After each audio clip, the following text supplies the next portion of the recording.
Little Kitty. एक बहुत अमीर आदमी था जिसकी बीवी बहुत बीमार थी। उसकी इकलौती बेटी सिंड्रेला थी। जब माँ ने सिंड्रेला को अपने करीब आते देखा तो उसको बुलाया और अपने पास बैठने को कहा और उसको कहा, प्यारी बेटी, जब मैं इस दुनिया से चली जाऊंगी तो तुम बहुत अच्छे से अपनी ज़िंदगी गुजारना। खुदा हमेशा तुम्हारी मदद करेगा और मैं तुम्हें हमेशा ऊपर से देखूंगी। ये कहते ही उसने अपनी आंखें बंद कर लीं और सिंड्रेला बहुत रोने लगी। सिंड्रेला रोज़ाना अपनी माँ की कब्र पर जाती और बहुत रोती। माँ, तुम क्यों चली गई? सिंड्रेला का बाप काम के सिलसिले में ज़्यादातर सफ़र पर रहता था।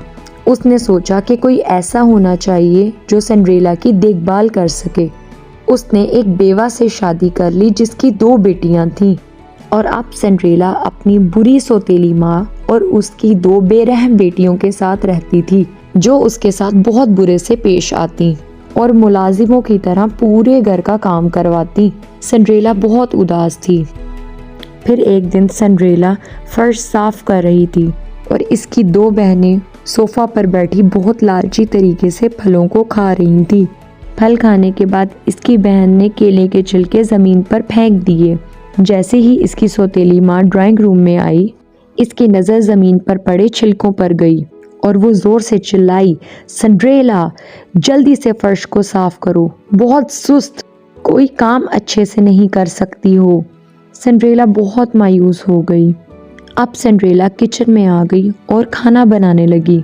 खाना तैयार कर कर सारा खाना मेज़ पर लगाया और अपनी सौतेली माँ से पूछने लगी, क्या मुझे कुछ खाने को मिल सकता है? उसने जवाब दिया, बाद में खाना, जब हम खा लेंगे। सिंड्रेला बहुत ज़ोर ज़ोर से रोने लगी।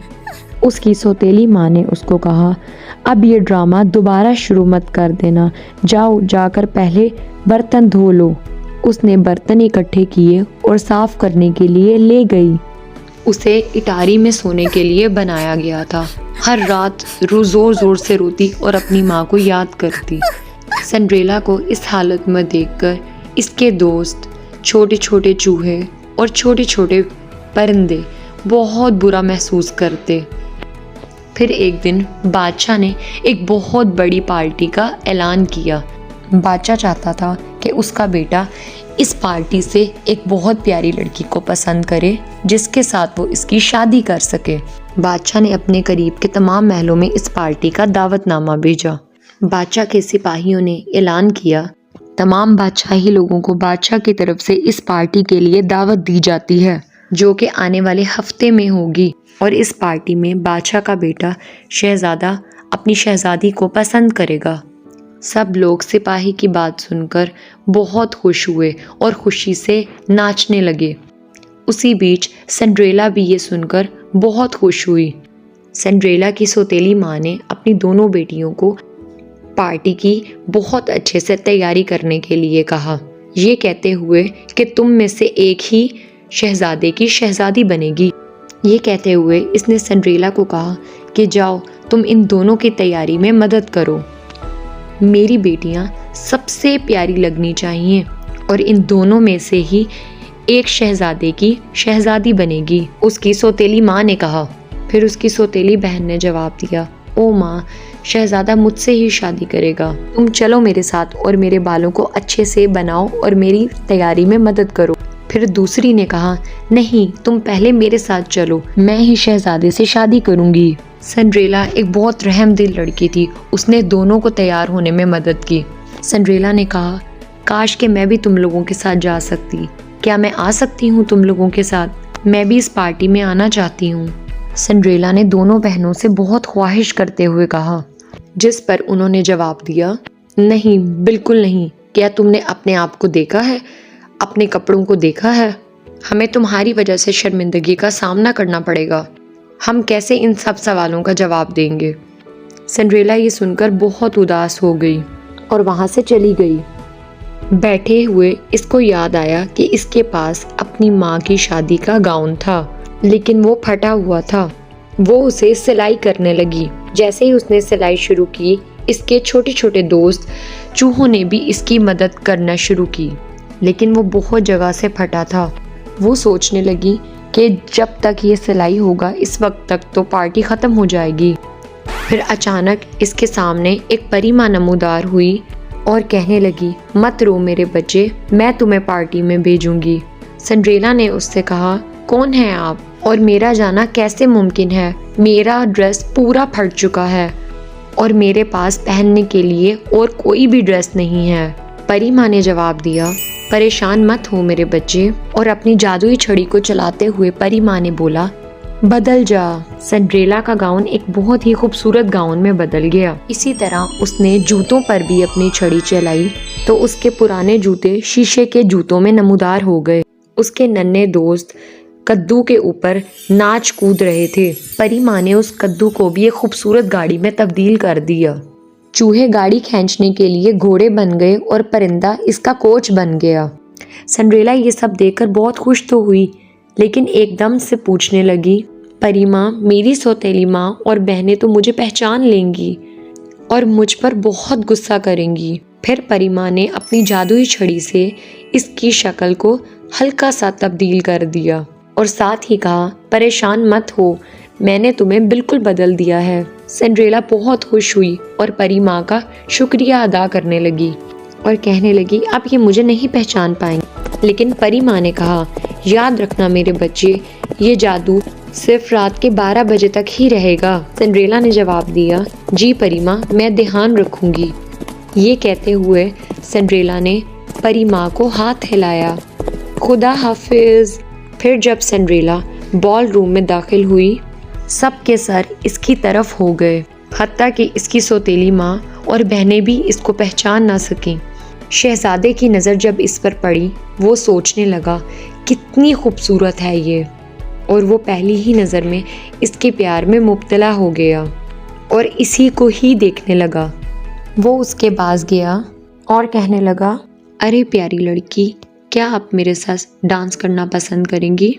उसने जवाब दिया, हाँ ज़रूर, और फिर डांस शुरू हो गया। शहजादे ने सिंड्रेला के अलावा किसी और के साथ डांस नहीं किया। वो सिंड्रेला से अपनी नज़र नहीं हटा सका। सिंड्रेला भी उसके साथ पूरी रात डांस करती रही और इसी बीच ये बुला चुकी थी कि 12 बजने ही वाले हैं। लेकिन अचानक सिंड्रेला की नज़र घड़ी पर पड़ी। उसने देखा कि 12 बजने में सिर्फ 5 ही मिनट बाकी हैं और उसने परी माँ के लफ्ज़ को याद किया और शहजादे से कहा कि मुझे घर जाना होगा। शहजादे ने कहा, अभी तो बस। शहजादे का कहना ही था कि सिंड्रेला वहाँ से भागने लगी। भागते हुए उसका जूता ज़मीन पर गिर गया, पर उसके पास वक्त नहीं था उसको उठाने के लिए।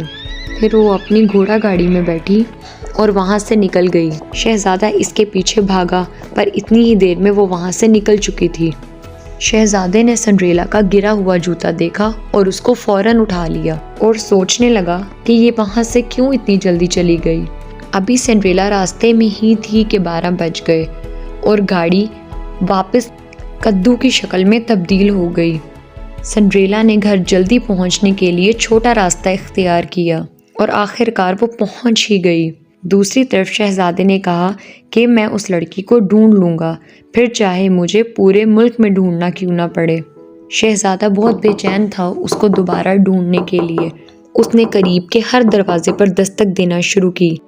उसने हर घर में जाकर हर घर की लड़की को जूता पहनाकर देखना चाहा, लेकिन जूता किसी को भी पूरा नहीं आया। वो मन ही मन बहुत परेशान हो गया। बिला आखिर वो सिंड्रेला के घर पहुंचा। खुशामदीद बादशाह, सिंड्रेला की सौतेली माँ ने कहा। शहजादे ने उससे पूछा कि यहाँ कोई ऐसी लड़की है जिसने पार्टी में शिरकत की। मैं एक ऐसी लड़की की तलाश में हूँ जिसने पार्टी में शिरकत तो की, पर जल्दबाजी में अपना जूता वहीं छोड़ गई।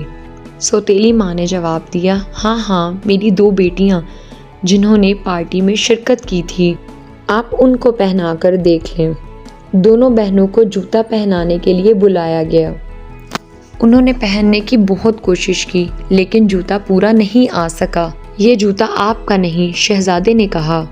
शहजादे ने उनसे पूछा कि क्या इन दोनों के अलावा आपकी कोई और बेटी है या और कोई इस घर में रहता है? उसने कहा, नहीं, मेरी 2 ही बेटियां हैं। जबकि उसकी सौतेली माँ ने सिंड्रेला को अटारी में लॉक कर दिया था। शहजादे ने कहा, हमें सारा घर देखना होगा।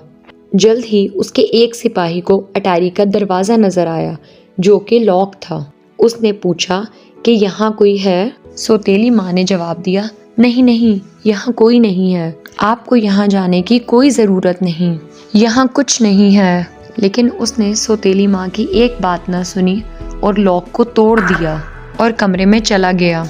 वो कमरे में सामने बैठी लड़की को देखकर बहुत हैरान हुआ और चिल्लाया कि मैंने लड़की को ढूंढ लिया। शहजादा और उसके बाकी सिपाही दौड़े उसके पास आए। उस वक़्त वो बहुत रो रही थी। शहजादे ने उसको जूता पहनाने का हुक्म दिया। जूता सिंड्रेला के पाँव में बहुत अच्छे से पूरा आ गया। सिंड्रेला की माँ बहुत हैरान हुई और कहने लगी, नहीं नहीं नहीं। शहजादे ने कहा, मैंने आखिरकार तुम्हें ढूंढ ही लिया, तुम्हारा नाम क्या है? उसने कहा, सिंड्रेला। शहजादा उसी लम्हे अपने घुटनों के बल बैठा और उसको शादी के लिए पूछा, क्या तुम मुझसे शादी करोगी? सिंड्रेला ने जवाब दिया, हाँ हाँ। वो सिंड्रेला को लेकर महल वापस आया। बादशाह और मलिका सिंड्रेला को देखकर बहुत खुश हुईं और सिंड्रेला से बहुत खुशी से मिली। उन्होंने सिंड्रेला के बाप को बुलाने का सोचा। फिर उन्होंने सिंड्रेला के बाप को बुलाया और इन दोनों की शादी करने का फैसला किया। आखिर में सिंड्रेला और शहजादे की शादी हो गई और वो खुशी खुशी रहने लगे। अगर आपको ये कहानी पसंद आई तो प्लीज़ मेरे चैनल को सब्सक्राइब करें, दोस्तों के साथ शेयर करें और लाइक का बटन दबाना मत भूलिएगा। Thanks for watching.